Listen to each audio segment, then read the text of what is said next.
Okay, stop what you are doing for a second and just check the calendar. It is officially January 31st, 2026. Wow, already. The first month of the year is in the books. It's done.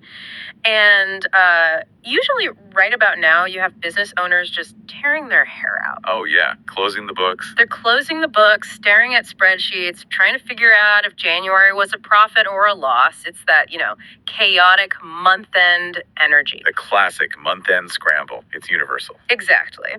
But today, we are flipping the script. We are not looking at your bank account or your KPIs. We're auditing something that is, well, arguably a lot more volatile and definitely more important. A different kind of balance sheet. We're auditing your spiritual balance sheet. I love that framing. Think of this as a month-end audit for your actual life, for your mind. We've pulled together a really fascinating stack of sources for this one. We're looking at teachings from renowned masters like Luang Pu Kao and Luang Ta Sam Ruins, but we're viewing them through a very specific lens.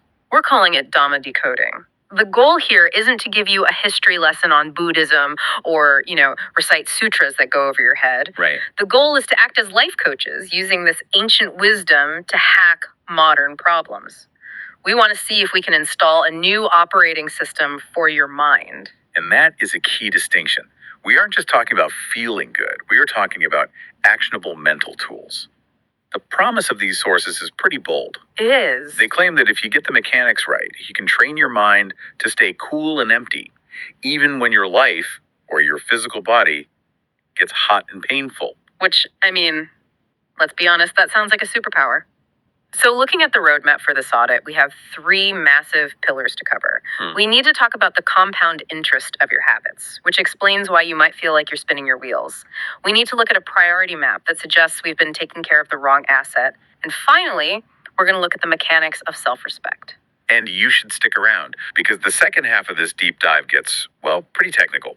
We're going to break down a pro gamer level strategy for literally disassembling physical pain using your mind. It's wild stuff. But let's start with the basics. Pillar 1. This comes from the teachings of Luang Pu Kao Analayo. Okay. He offers this directive that sounds simple, but it's actually really tricky. Practice continuously. Results happen every time. Results happen every time. That's a confident statement. It is. But let's be real. Most of us don't feel that way. We try to meditate or we try to be mindful, and after 3 days we think, well, I'm not enlightened yet, so this must be broken. Right, this isn't working. The sources suggest we are looking at the timeline all wrong. Precisely. Luang Pu Kao is challenging our modern obsession with the sprint. Think about how we live. We want the 30-day challenge that changes everything. Quick fix. The weekend workshop that fixes our childhood trauma. We want the hack. But Dhamma practice mental cultivation isn't a sprint.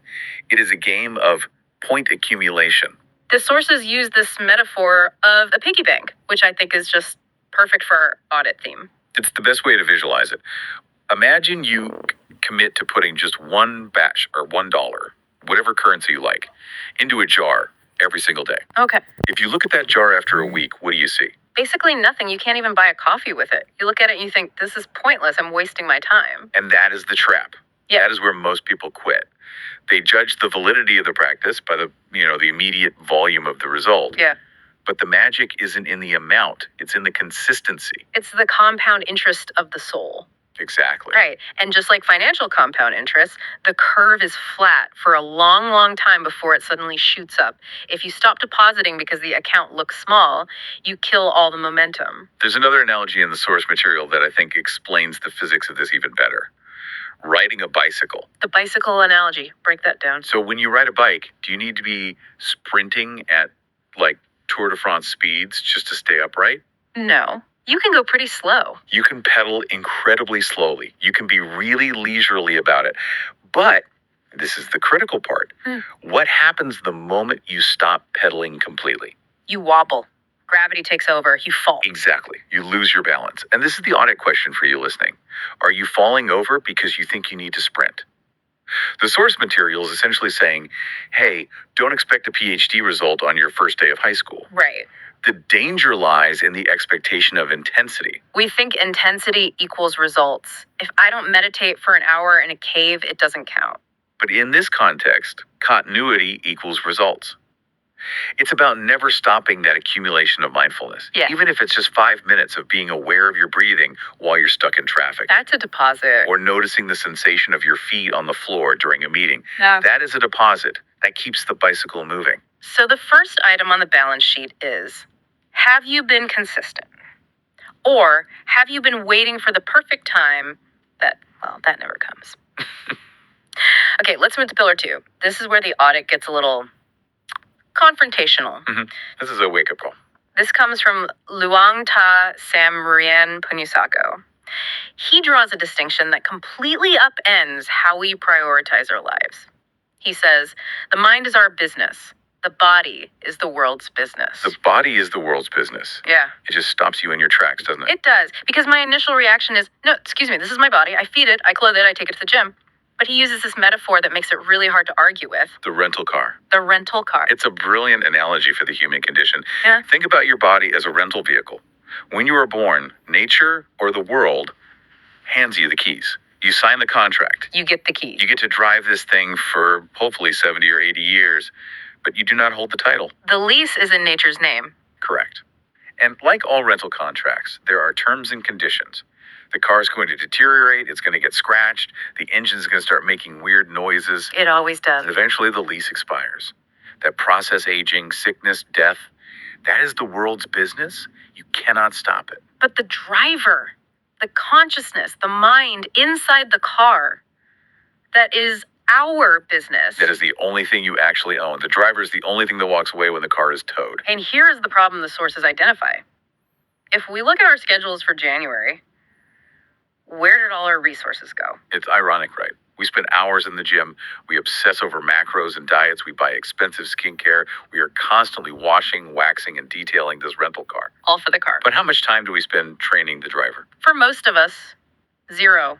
Or maybe 10 minutes before bed if we aren't, doom scrolling. And that's the danger. You could have the most expensive, polished, high-performance Ferrari in the world, a perfectly healthy body. But if the driver is drunk, asleep, or having a nervous breakdown, it doesn't matter how nice the car is, you're going off a cliff. You're going to crash. And we see this all the time in celebrity culture, right? People who physically have everything, but the driver is in absolute ruin. So the priority map has to change. The source isn't saying don't exercise. You need to maintain the vehicle so it runs. Of course not. But stop waxing the hood while the driver is having a panic attack. Exactly. The priority must be to upgrade the mind operating system.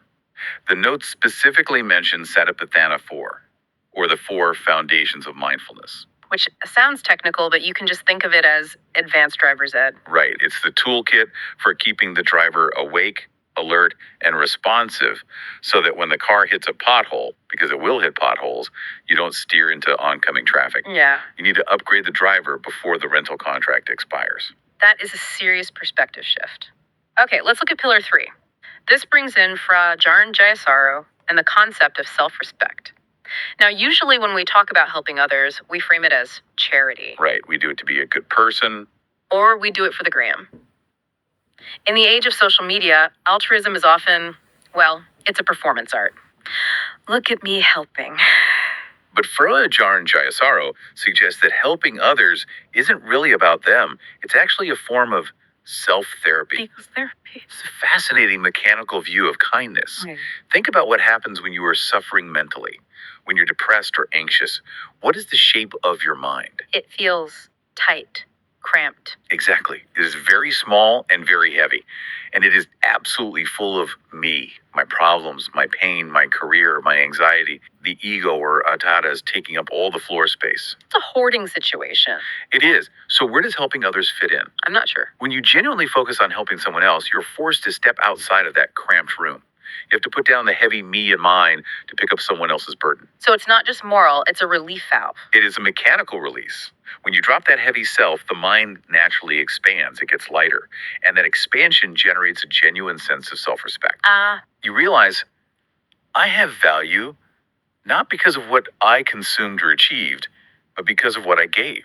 And that seems like a much sturdier form of confidence. It's incredibly sturdy because it doesn't rely on external validation. You don't need the likes. The source says this richness of heart leaves less room for the small, petty, mental defilements to crowd in. I like that. If you have a massive, airy living room, A little bit of dust doesn't ruin the vibe. I love that. So that's the audit. Are you compounding your interest with consistency? Are you prioritizing the driver over the rental car? And are you generating self-respect by dropping the heavy ego? Those are the questions. But now we need to pivot because it is very easy to agree with all of this while we are sitting here comfortable with our coffee. The theory is always cozy. Right. But what happens when the rental car breaks down? What happens when you have a migraine or chronic back pain or you're just exhausted from work? Yeah, what then? The sources call this next section the safe zone operating system. This is the how-to section. The goal is to create a safe zone where, even if the body is suffering world's business, the mind can survive. We have 3 specific tools here. Let's do it. Let's break them down. Tool number 1, the partition. The partition. Okay, this is for when you are sick or in physical pain. The technique is to mentally draw a line in the sand. You acknowledge, okay, the body is the patient. Right. It is sick, it hurts, but the mind is the visitor. I like this image. You're visiting your friend in the hospital. Yes, you sit by the bedside, you observe, you are compassionate, Yeah. but, and this is key, you do not climb into the hospital bed and curl up with the patient. Which is exactly what we usually do. We say, I am sick, I am in pain. We merge with it. We merge the driver with the broken car. The partition tool says no, the body is in pain. The mind is the one knowing the pain. It separates the form from the knower. The sources say doing this gains you plus 100 experience points in seeing the difference between body and mind. It keeps the driver dry while the car is out in the rain. Tool number 2, the lab test. This is for when you're just fried, overwhelmed at work, mental fatigue, burnout. We've all been there. Usually when we're exhausted, we go into victim mode, we complain, why is this happening to me? I'm so unlucky. We wallow in it. We wallow. The lab test asks you to grab a mental microscope instead. You stop being the victim and start being the scientist. So you study the burnout. You study it. You ask, how is this fatigue actually affecting my mind right now? Oh, look, the mind's getting cloudy. Look at that irritation bubbling up. You turn the tiredness into data. You're turning the enemy into a teacher. Yes, you're observing the nature of impermanence in real time. Oh, The source jokes that this is plus 200 XP for doing Vipassana Insight meditation right there in your office chair. that's great. You aren't suffering, you're conducting an experiment. And scientists don't cry about the data, they just record it. That is a huge shift. Finally, tool number 3, the healing silence. This comes from the Plum Village tradition, fish not Han. This is for when you were just done. You can't analyze, you can't partition, the driver is tired, you just need to reboot. That's the protocol. It uses the breath. Breathing in, you say to yourself, mind, please rest. Breathing out, you say, thank you for working hard. Mind, please rest. Thank you for working hard. It's gentle, but the rule is strict. No phones, no replaying the argument you had yesterday, no worrying about the Q1 projections, just that silence. The source rates this as plus 500 health points because a calm mind is the world's best medicine. It's like putting the driver in a luxury spa for 10 minutes while the rental car is in the shop. And sometimes that is the most productive thing you could do. Okay, so those are the safe zone tools.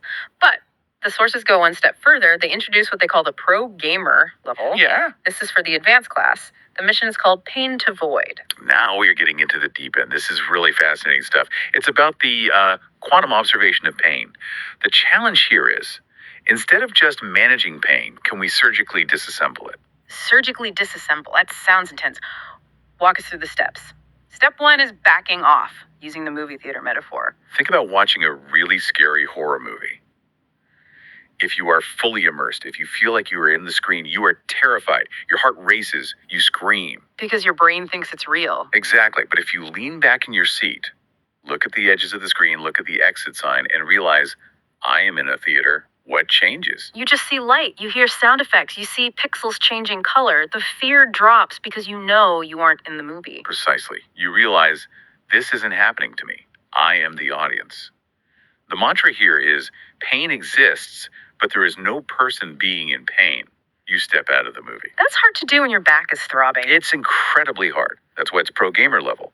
But if you can get to that audience seat, you move to step 2, the dissection. You zoom in. You zoom in. You scan the pain sensation. You ask, what is this really? Is it heat? Is it tension? Is it pressure? Is it stabbing?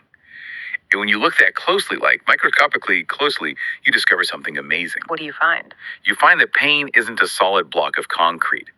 It vibrates, it moves, it pulses, it appears and disappears millions of times a second. So it's not one continuous ouch, it's a flickering.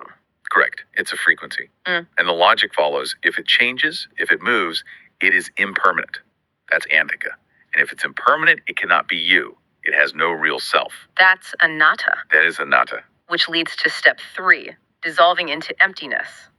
The pixel effect. You stop giving the pain a name. You stop calling it my migraine or my injury. You see it as just natural vibration. Pixels on a screen. The source uses the smoke analogy. Lay that on us. Pain looks like a solid shape, like a thick column of smoke. It looks like you could bump into it. But if you try to grab it with mindfulness, if you really inspect it, your hand goes right through it. It's empty. Wow. It has no substance. So you're saying if you can do this, if you can see the pain as just smoke or pixels, you reach a state the sources call temporary nirvana. Yes. It's a state where the body might still be sending signals, the hardware is damaged, the nerves are firing, but the operating system, the mind, is cool. It's empty. It's free from attachment. Wow. That is what it means to be above the world, or lokotara. That's a heavy concept. Body sick, mind knows, level up. You're transforming suffering into wisdom. And that really ties everything together. Whether it's the compound interest of small habits, prioritizing the driver over the rental car, or dissecting pain until it dissolves, it's all about realizing that you have control over our business side of the equation. You can't control the rental car's expiration date, but you can control the driver. Exactly. So as we wrap up this January 31st audit, we have a final call to action for you. A little homework assignment from the source material. Tonight, before you sleep, try the bedtime body scan. Find a spot of discomfort in your body, maybe a tired muscle, maybe just the pressure of the mattress against your back. And don't try to fix it. Don't fix it. Just separate the layers. Try to see the emptiness in it. Try to see it as pixels or vibration. Sleep in what the source calls the garage of mindfulness. Sleep in the garage of mindfulness. Give the rental car a rest, but keep the driver aware. I like that. And here's one final provocative thought to leave you with. We've talked a lot about decoding pain today. Pain is loud. It screams at you. It does. But the sources hint at something even trickier. What's trickier than pain? Delusion. Moha. Oh, that sounds dangerous. Pain screams, so you know it's there. But delusion. Delusion whispers. It hides in plain sight. It convinces you that the movie is real, that the rental car is actually yours, and that the temporary is permanent. It's the ultimate spy. It's the ultimate spy in the mind. That sounds like a perfect topic for our next deep dive, decoding the spy in the mind. But for now, listener, your mission is clear. Keep the practice continuous, take care of the driver, and try to find that safe zone. Keep your mind cool and empty. Stay mindful, everyone. See you next time.